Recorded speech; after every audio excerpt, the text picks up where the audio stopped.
नहमदुहु व नुसल्ली व नुसल्लिमु अला रसूलिल करीम। अम्मा बाद फ़अऊज़ु बिल्लाहि मिनश शैतानिर रजीम। बिस्मिल्लाहिर रहमानिर रहीम। मन यूतिल हिकमता फ़क़द ऊतिया खैरन कसीरा। सदक़ल्लाह।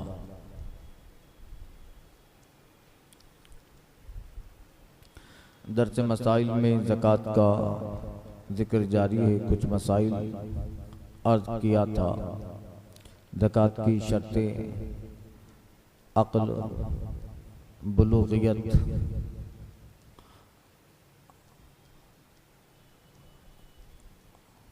और उन शराइत में का ज़िक्र किया।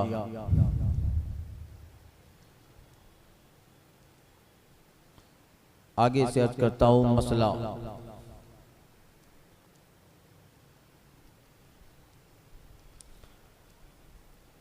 एक ज़कात की शर्त जिक्र की थी, दैन से फारिग होना, माल निसाब को पहुंच जाए और कर्ज ना हो। अगर कर्ज हो तो बाद कर्ज के माल निसाब को पहुंच जाए।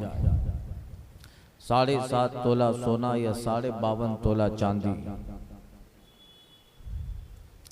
मसला, जो माल गुम गया या दरिया में गिर गया या किसी ने गज़ब कर लिया और उसके पास गज़ब के गवाह ना हो, या जंगल में दफन कर दिया माल और ये याद ना रहा कि कहाँ दफन किया था, या किसी अनजान के पास अमानत रखी थी और ये याद नहीं रहा कि कौन है, या मदयून ने दैन से इनकार कर दिया, जिसको कर्ज दिया था उसने कर्ज देने से इनकार कर दिया और इसके पास गवाह भी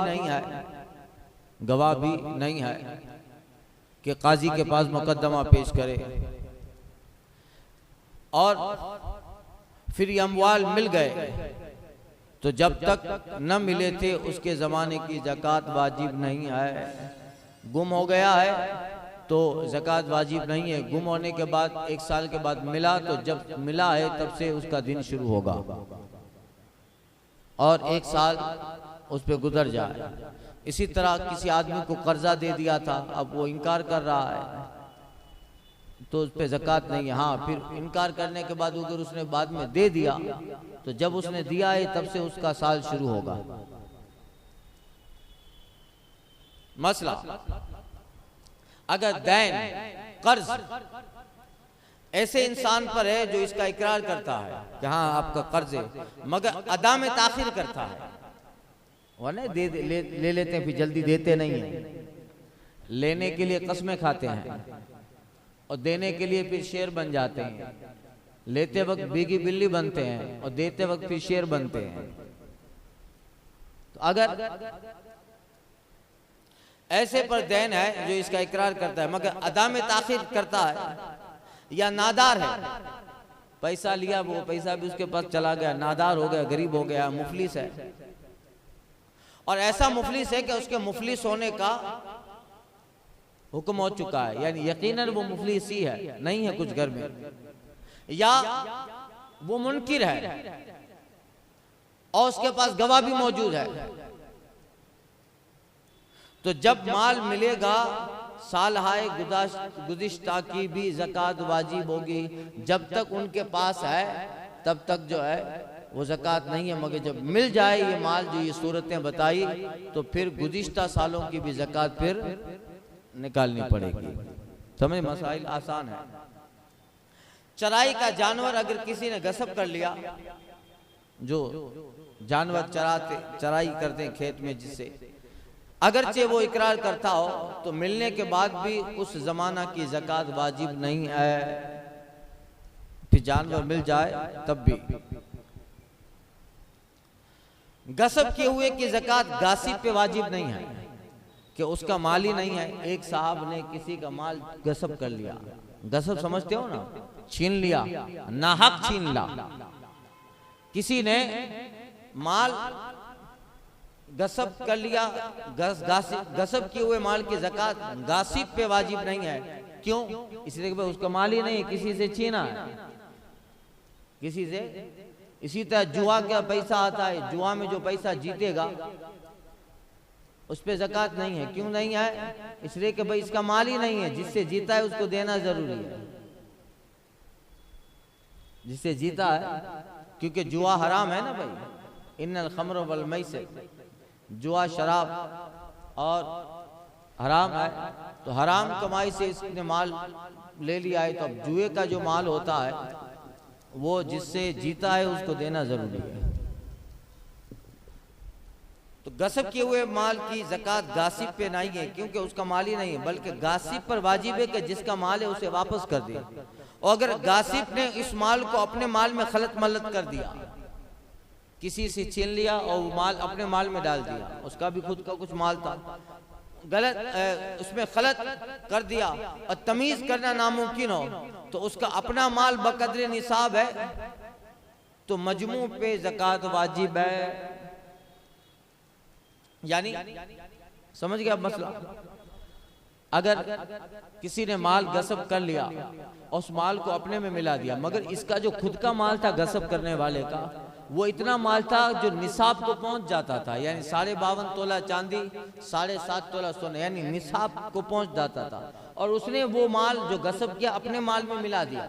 अब तमीज करना नामुमकिन हो गया कि गसब क्या हुआ, कौन सा पैसा है मेरा, कौन सा पैसा है, कितना था मेरा, कितना था इसका, कितना था, तमीज करना मुमकिन नहीं है। तो अब इस सब की ज़कात वाजिब है, सबकी ज़कात वाजिब है। एक मसला होता है, मगर उससे अगर सोचे तो हमारी इर्द गिर्द जो मसाइल हैं उसमें से भी बहुत सारे मसाइल समझ में आ जाते हैं। एक ने दूसरे के मसलन 1000 रुपये गसब कर लिए, एक ने किसी 1000 रुपये गसब कर, फिर वही रुपये उससे किसी और ने गसब कर लिए, चोर के घर पे चोरी हो गई, समझे? तो एक ने दूसरे के मसलन 1000 रुपये गसब कर लिए, फिर वही रुपये उसने उससे किसी और ने गसब करके खर्च कर डाले, और इन दोनों गासिबों के हजार अपनी मिल्क के भी थे। 1000 तो किसी का ले लिया और उसके पास खुद का भी 1000 था, और फिर उससे जिस और ने गसब किया उसका भी खुद का भी 1000 था और ये 1000, और इन दोनों गासिबों के 1000 अपने मिलके थे, तो गासिबी अव्वल पे ज़कात वाजिब है, दूसरे पे नहीं है। जिसने पहले गसब किया था उस पे ज़कात वाजिब है, दूसरे पे नहीं है। दूसरे ने तो खर्च कर डाले ना भाई, पहले ने खर्च नहीं किए, तो अव्वल पे ज़कात है, दूसरे पे नहीं है। मसला शय मरहूम की ज़कात न मुर्तहिन पे न राइन पर। राहिन पर तो मुर्तहिन तो मालिक ही नहीं है, और राहिन की मिल्क ताम नहीं है कि उसके कब्जे में नहीं है। अरे भाई अमानत गिरवी, राहिन समझे ना, यानी गिरवी रखा सामान, आपने कोई चीज गिरवी रखी, तो राहिन मुर्तहिन शय मरहून गिरवी रखी हुई चीज, शय मरहून गिरवी रखी हुई चीज की ज़कात न मुर्तहिन पे न राहिन पे। जिसके पास गिरवी रखा है उस पे भी उस चीज की ज़कात नहीं है, और जिसने रखा है उसके ऊपर भी नहीं। क्यों? इसलिए कि जिसके पास रखा है वो इसका मालिक नहीं है, भाई गिरवी रखा है ना भाई, और जिसने गिरवी रखा है उस पे भी नहीं। क्यों? इसलिए कि उसके कब्जे में नहीं है। गिरवी कब रखते हैं? कोई चीज लेते हैं ना भाई, लो भाई ये आपको घड़ी दिया, मुझे दे दो 5,000 रुपये, गिरवी रखो, फिर जब 5,000 लो तो शही लुटा देना। तो अब आपने कोई चीज गिरवी रखी, तो अब वो जो चीज आपने गिरवी रखी आपकी मिल्क में नहीं है ना, तो इसकी मिल्क ताम नहीं है, उसके कब्जे में नहीं है, और बाद रहन छुड़ाने के भी उन बरसों की ज़कात वाजिब नहीं। और जब रहन गिरवी रखी हुई चीज आप छुड़ा लोगे, तो जितने साल तक वो चीज गिरवी रखी थी उतने सालों की ज़कात इस पे नहीं है। जब छुड़ाएगा उससे ज़कात का साल शुरू होगा। अगर आप गौर व फिक्र करोगे तो इस मसले में बहुत सारे मसले समझ में आ गए होंगे। समझिए, गिरवी रखते हैं ना चीजें। मसला जो माल तिजारत के लिए खरीदा, धंधे के लिए कोई माल खरीदा, कोई माल जैसे आप फ्रूट खरीदते हो, सब्जी खरीदते हो, कोई भी माल हो, तिजारत के लिए खरीदा और साल भर तक उस पर कब्जा नहीं किया, अपनी डील हो गई, अपनी आपसे मैं फ्रूट खरीद रहा हूं, क्या बेचते हैं? एप्पल, चलो डील हो गई अब, मगर अभी आपसे जो मैंने खरीदा है उस पर मैंने कब्जा नहीं किया, वो माल आपके पास है, वो माल आपके पास है।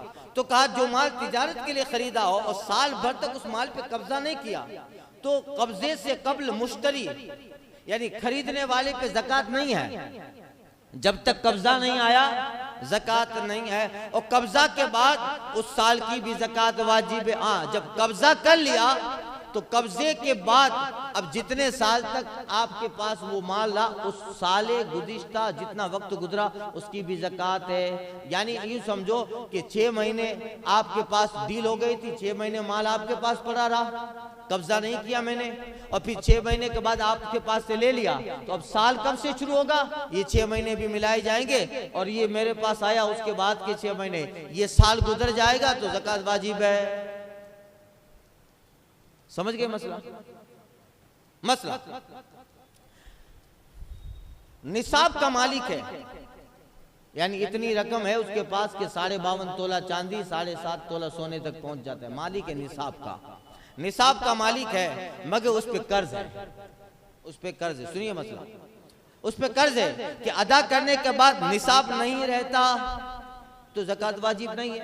जैसे 37,000, अभी तो सोने का भाव बढ़ गया है, शायद 39-40,000 है, 52.5 तोला चांदी की कीमत मिसाल के तौर पे 40,000 को पहुंचती है, तो अगर 40,000 रुपया मेरे पास है तो निसाब तक की रकम है 52.5 तोला चांदी 40,000 की, मसलन कुछ आगे पीछे 1-2 हज़ार होगा मार्केट में, मसलन कह रहा हूं, तो अगर मेरे पास 40,000 रुपया ही है, समझे, और 40,000 पे ज़कात हो जाती है, तो कहा कि निसाब का मालिक है मगर उस पे कर्ज है कि अदा करने के बाद निसाब नहीं रहता। अब 10,000 रुपया कर्ज है, अब उसमें से मैं 10,000 निकाल देता हूं तो 30,000 बचता है, और 30,000 52.5 तोला चांदी को नहीं पहुंचता है, यानी निसाब को नहीं पहुंचता है, तो ज़कात वाजिब नहीं। तो आम मसला है, ज़कात वाजिब नहीं।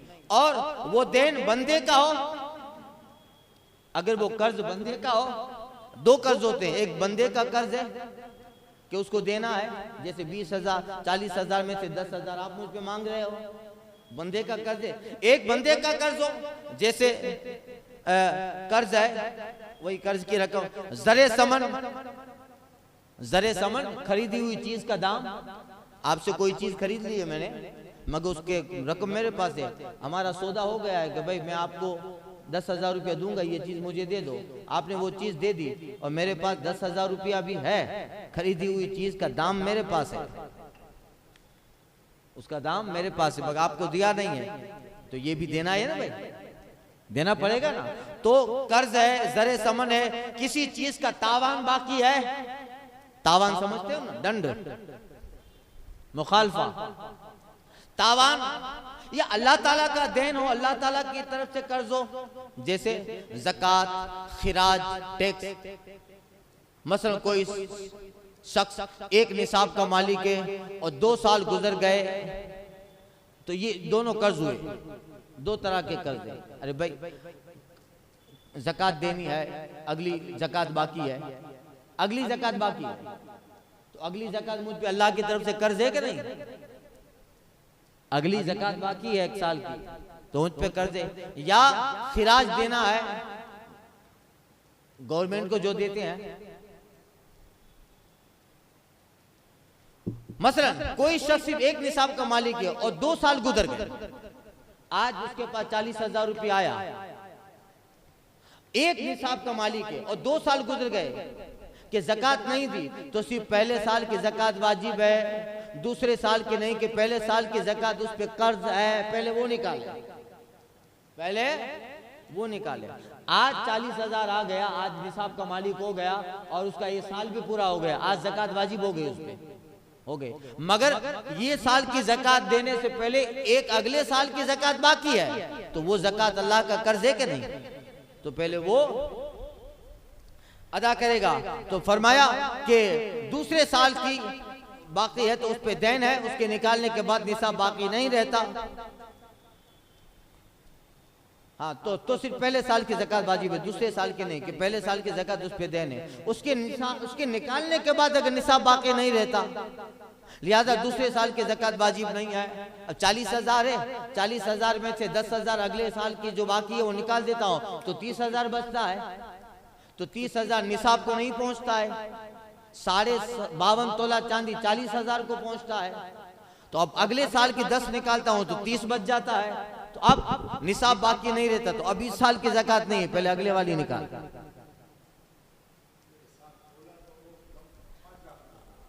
इसलिए चांदी से हिसाब होगा, सोने से नहीं, क्योंकि चांदी ही में फकीरों का फायदा है। अगर सोने से हिसाब करेंगे तो बहुत कम लोगों पे ज़कात होगी, चांदी में जल्दी हो जाएगी ना। तो चांदी से हिसाब होगा। किससे होगा? चांदी से हिसाब होगा। वरना 7.5 तोला सोना तो मेरे ख्याल से 3.5-5 लाख के करीब हो जाएगा। तो 52.5 तोला चांदी से हिसाब होगा, क्योंकि इसमें नफा है फकीरों का। अब ज्यादा लोगों पे ज़कात वाजिब होगी ना अगर चांदी से हिसाब करेंगे, और जितनी ज्यादा लोगों पे ज़कात वाजिब होगी तो सब निकालेंगे तो फकीरों का फायदा होगा, मदारिस का फायदा होगा। यही है।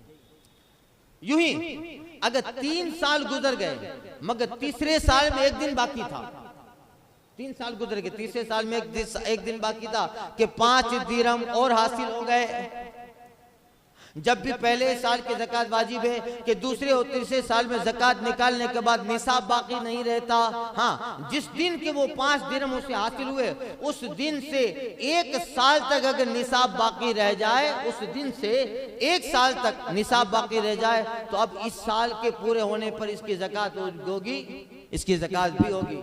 यूं ही अगर निसाब का मालिक था और साल तमाम पे ज़कात न दी, निसाब का मालिक हो गया, साल भी पूरा हो गया मगर ज़कात नहीं दी, ज़कात वाजिब हो गई, नहीं दी, फिर सारे माल को हिलाक कर दिया, माल खत्म कर दिया, माल हिलाक कर दिया, फिर और माल हासिल किया कि वो निसाब को पहुंच गया, मगर साल अव्वल की ज़कात जो उसके जिम्मा दैन है, कर्ज है, उसमें से निकाले तो निसाब बाकी नहीं रहती, तो इस नए साल की ज़कात उस पे वाजिब नहीं है। और अगर उस पहले माल को उसने कसदन हिलाक न किया था, बल्कि वो हिलाक हो गया, बल्कि बिला कसद हिलाक हो गया, तो उसकी ज़कात उस पे जाती रही। लिहाजा उसकी ज़कात दैन नहीं है, कर्ज नहीं है, उसकी ज़कात, उसकी ज़कात जो है जाती रही। तो इस सूरत में इस नए साल की ज़कात उस पे वाजिब होगी। फर्क हुआ, वो माल हिलाक कर दिया तो ज़कात, अगर हिलाक हो गया कोई नागानी सूरत में तो ज़कात नहीं है। यहाँ और भी इंशाअल्लाह यहाँ से मसला है, अगर खुद मदयून नहीं मगर मदयून का कफील है, खुद के ऊपर कर्ज नहीं है मगर किसी की कफालत कर रहा है कि भाई हाजी साहब को दे दो तो 50,000 मैं गारंटी लेता हूँ, मैं कफील हूँ उसका। तो अगर 50,000 दिया है और मेरे पास इतनी रकम है कि निसाब को पहुंच जाती है, तो वो 50,000 जो इनकी कफालत है उनका वक्त पूरा हो जाए तो कर्ज का मुझे बोलेगा कि भाई अब आपने कहा था हाजी साहब को देने का, 50,000 कभी भी मुतालबा कर सकता है ना। लिहाजा अगर वो 50,000 मेरे माल से निकाला जाए तो मुझ पे ज़कात नहीं रहती, मैं कफील हूं ना, कि जिसने कर्ज दिया है वो मुझसे तलब कर सकता है कि भाई आपने कहा था हाजी साहब को देने का, अब दो 50,000, लिहाजा मेरे माल से वो 50,000 निकाला जाएगा। उसके निकालने के बाद अगर निसाब बाकी नहीं रहता तो ज़कात नहीं है, ज़कात नहीं है। इसका मसला आ रहा है, आइंदा के दर्स में करता हूँ। अल फातिहा।